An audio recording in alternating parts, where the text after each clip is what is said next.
അസ്സലാമു അലൈക്കും വറഹ്മത്തുള്ളാഹി വബറകാതുഹു.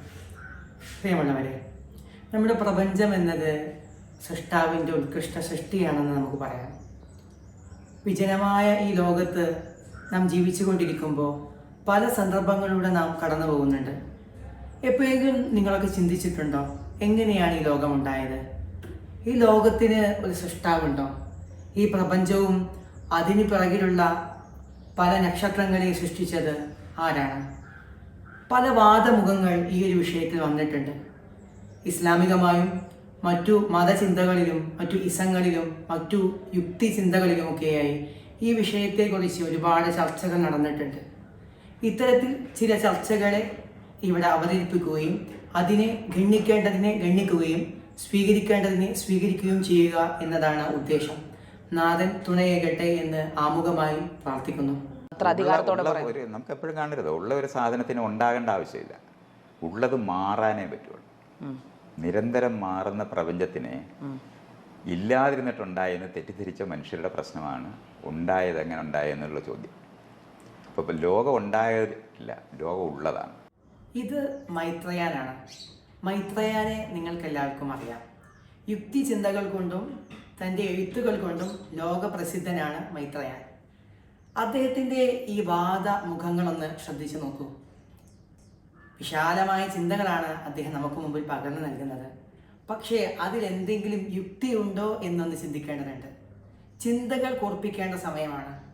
അദ്ദേഹം പറഞ്ഞു വെക്കുന്നത് ഒന്ന് ശ്രദ്ധിച്ചു നോക്കുക. പ്രപഞ്ചം ഉണ്ടായതല്ല, ഉള്ളതാണ്. ഈ ലോകം ആദ്യം തന്നെ ഉള്ളതാണ് എന്ന വസ്തുതയിലേക്കാണ് അദ്ദേഹം എത്തിക്കുന്നത്.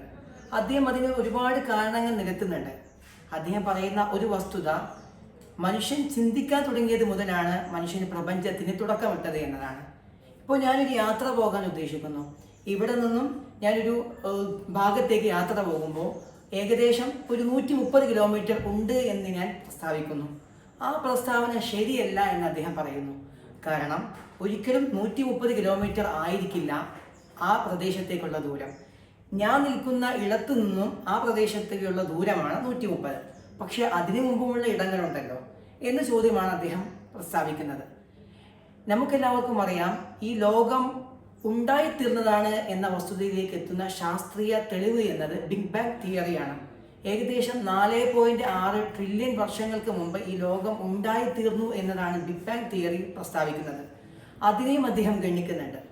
അദ്ദേഹം പറഞ്ഞു വെക്കുന്നത്, മനുഷ്യൻ ചിന്തിക്കാൻ തുടങ്ങിയിടത്ത് നിന്ന് മനുഷ്യൻ്റെ ചിന്തകൾക്ക് ഒരു അസ്തിത്വമുണ്ടായ സമയത്ത് അവൻ തുടക്കം എവിടെ വരച്ചോ അവിടെയാണ് ലോകത്തിന് തുടക്കം എന്നതാണ് മനുഷ്യൻ്റെ സങ്കല്പം എന്നതാണ്. എന്നാൽ ഇസ്ലാമിക വിശ്വാസത്തിലേക്ക് നമുക്കൊന്ന് ചുവട് വെച്ച് നോക്കാം. അദമിൽ നിന്നും വുജൂദിലേക്കുള്ള യാത്രയാണ് ലോകത്തിൻ്റേത് അല്ലെങ്കിൽ പ്രപഞ്ചത്തിൻ്റേത്. ഇല്ലായ്മയിൽ നിന്നും ഉന്മയിലേക്ക്. ഒരു വസ്തു ഇല്ലായ്മയിൽ നിന്നും ഉന്മയിലേക്ക് മാറി എന്ന് മനസ്സിലാക്കാൻ പല കാരണങ്ങളും നമുക്ക് പണ്ഡിതന്മാരുടെ വീക്ഷണത്തിൽ നിന്നും മനസ്സിലാക്കിയെടുക്കാൻ സാധിക്കും. ഈ ലോകം ഇല്ലാത്ത ഒരു വസ്തുവായിരുന്നു. അത് ചിലരുടെ പ്രവർത്തനത്തിലൂടെ അല്ലെങ്കിൽ ഒരു വ്യക്തിയുടെ പ്രവർത്തനത്തിലൂടെയാണ് ഈ ലോകം ഉണ്ടായിത്തീർന്നത്, അല്ലെങ്കിൽ ഇല്ലായ്മയിൽ നിന്നും ഇത് ഉണ്ടായിത്തീർന്നത് എന്ന് നമുക്ക് മനസ്സിലാക്കിയെടുക്കാൻ സാധിക്കും. ഒരു വസ്തു ഉണ്ടായിത്തീരാൻ 4 സാധ്യതകളാണുള്ളത്. ഒന്നാമത്തേത്, ആ ഒരു വസ്തു സ്വയം ഉണ്ടായിത്തീരുക. ഉദാഹരണം പറയുകയാണെങ്കിൽ, ഒരു സ്ത്രീ സ്വയം പ്രസവിക്കപ്പെടുന്നത് പോലെ അല്ലെങ്കിൽ സ്വയം പ്രസവിക്കുന്നത് പോലെ. അതൊരിക്കലും പോസിബിൾ അല്ല, അതൊരിക്കലും സാധ്യമായ വസ്തുതയുമല്ല. രണ്ടാമത്തെ കാര്യം, ഉണ്ടാക്കപ്പെട്ട ഒരു വസ്തു മറ്റൊരു വസ്തുയെ ഉണ്ടാക്കുക എന്നതാണ്. ഇപ്പോൾ പലരും പ്രസ്താവിക്കുന്നത് പോലെ സൃഷ്ടാവിന് ഒരു അച്ഛനുണ്ട്, അങ്ങനെ തന്നെ പറയാം. മൈത്രേയൻ്റെ സംസാരം പോലെ സൃഷ്ടാവിന് ഒരു അച്ഛനുണ്ട്. അത്തരത്തിൽ ഉണ്ടാക്കപ്പെട്ട ഒരു വസ്തുവിൽ നിന്ന് ഉണ്ടായിത്തീരുക അതും ഒരിക്കലും സാധ്യമല്ല. കാരണം എല്ലാറ്റിനെയും സൃഷ്ടിക്കുന്ന നിയന്ത്രിക്കുന്ന ഒരു വസ്തു ഉണ്ടാകാൻ അനിവാര്യമാണ്.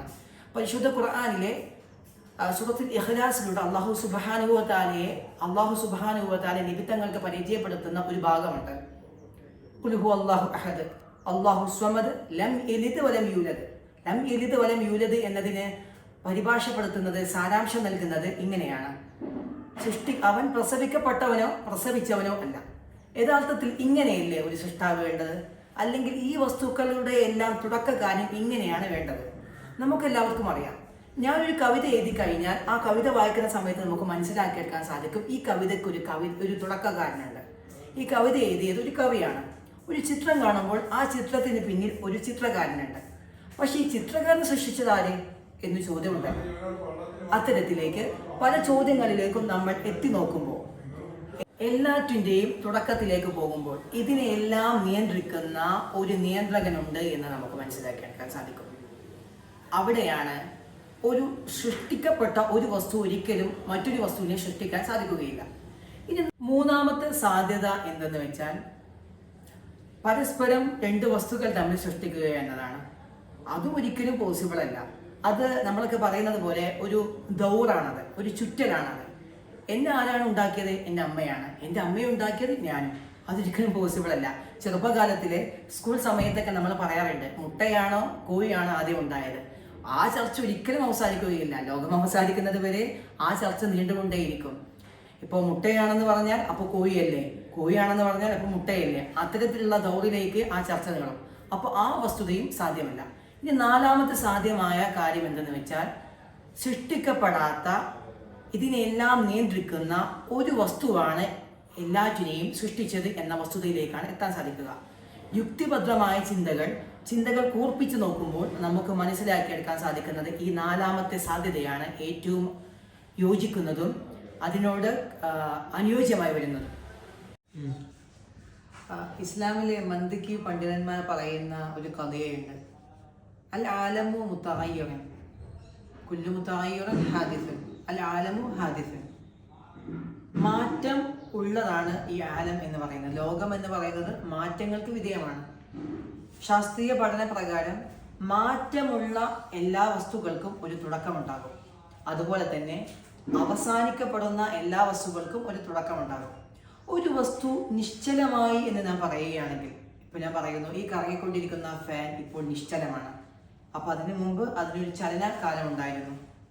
എല്ലാ സുക്കൂനിന് മുമ്പിലും ഒരു ഹറക്കത്ത് ഉണ്ടാകും, നമുക്കറിയാവുന്ന കാര്യമാണ്. അപ്പോൾ ഈ ലോകം അവസാനിക്കാൻ പോകുന്നു എന്ന വസ്തുത പല പണ്ഡിതന്മാരും പല ശാസ്ത്ര ഗവേഷകരും ശരിവെക്കുന്ന കാര്യമാണ്. അങ്ങനെയെങ്കിൽ ഈ ലോകത്തിനൊരു തുടക്കമുണ്ട് എന്നതും അവർ ശരിവെക്കേണ്ടതാണ്. മൈത്രേയൻ പറഞ്ഞു വെക്കുമ്പോൾ ഈ ലോകത്തിന് തുടക്കമില്ല, ഈ ലോകം ഓൾറെഡി ഉണ്ടായിത്തീർന്നതാണ് അല്ലെങ്കിൽ ഉള്ളതാണ് എന്ന് പറയുമ്പോൾ ഈ ലോകം ഉണ്ടായിത്തീർന്നത് തന്നെയാണ്, ദൈവത്തിൻ്റെ സൃഷ്ടിയായി തന്നെ ഈ ലോകത്ത് വന്നതാണ് എന്ന് നമുക്ക് പറയാൻ സാധിക്കും. ഇനി രസകരമായ ഒരു വാർത്ത കൂടി നമുക്ക് കാണാം.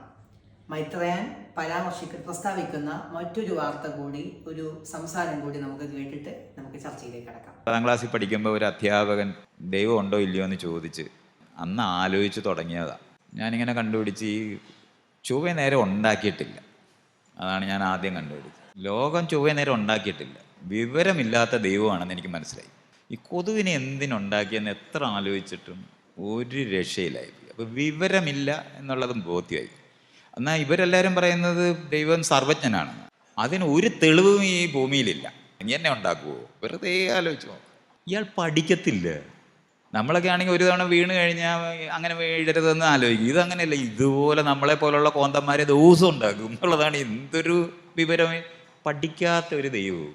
ബുഷിനെ മോദിയൊക്കെ ഉണ്ടാക്കുമോ? ലോകത്താരെങ്കിലും ബുദ്ധിയുള്ളവരെത്തനെങ്കിലും ഉണ്ടാക്കുമോ? ഒന്നും നമുക്ക് ആലോചിക്കാൻ പോലും പറ്റത്തില്ല. വിവരമില്ല.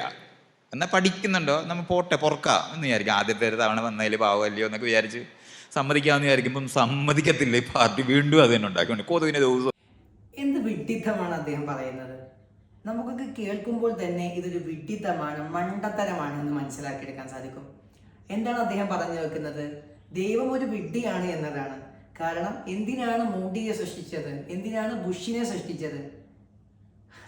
ഷറീൽ അക്കാരി നസഫി എന്ന് പറയുന്ന ഒരു ഗ്രന്ഥമുണ്ട്.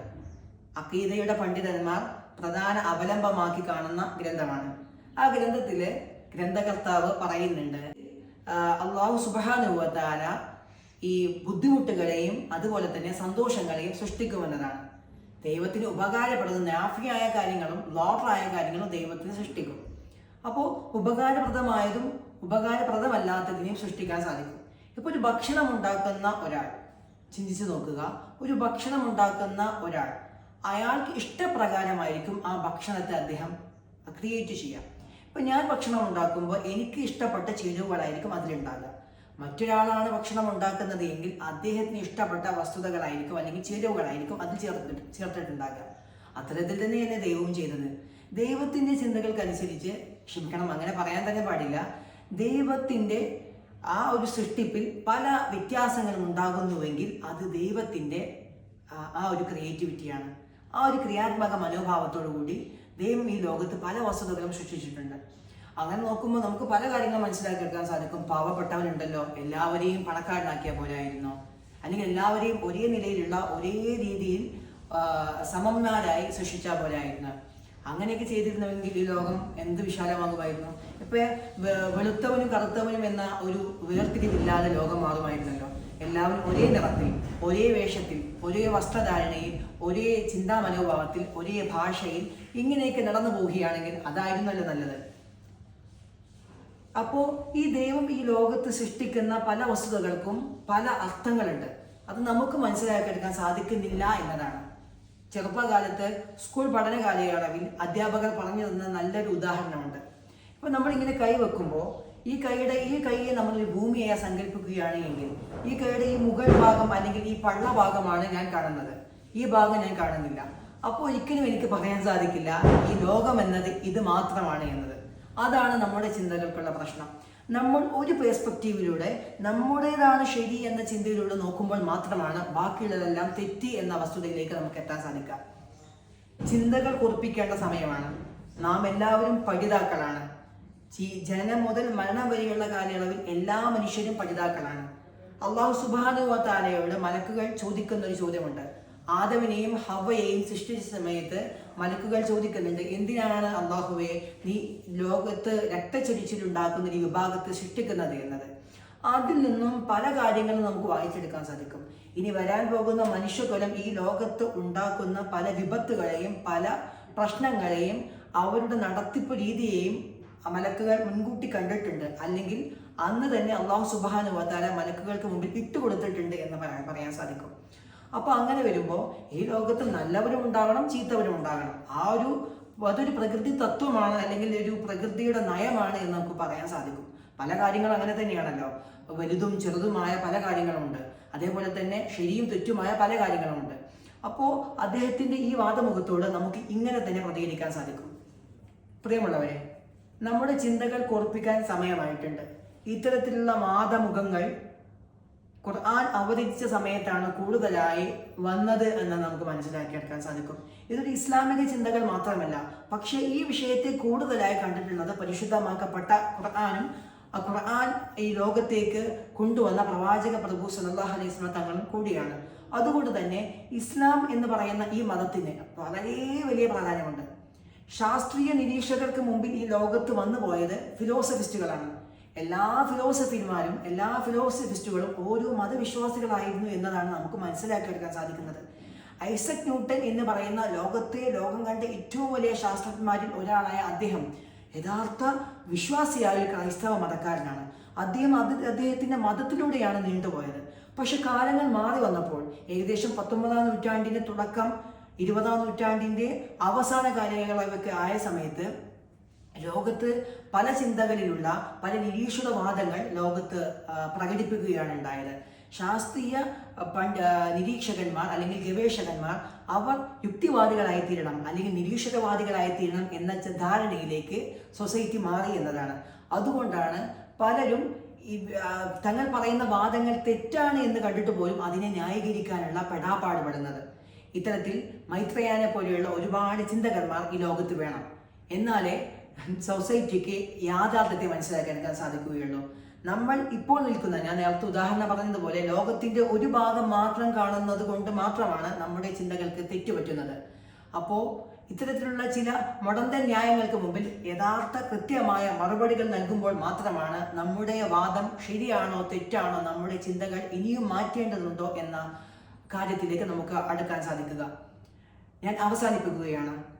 നമ്മുടെ ചിന്തകൾ കുറിപ്പിക്കാൻ സമയമായിട്ടുണ്ട്. ഒന്നുകൂടി ആവർത്തിക്കുന്നു.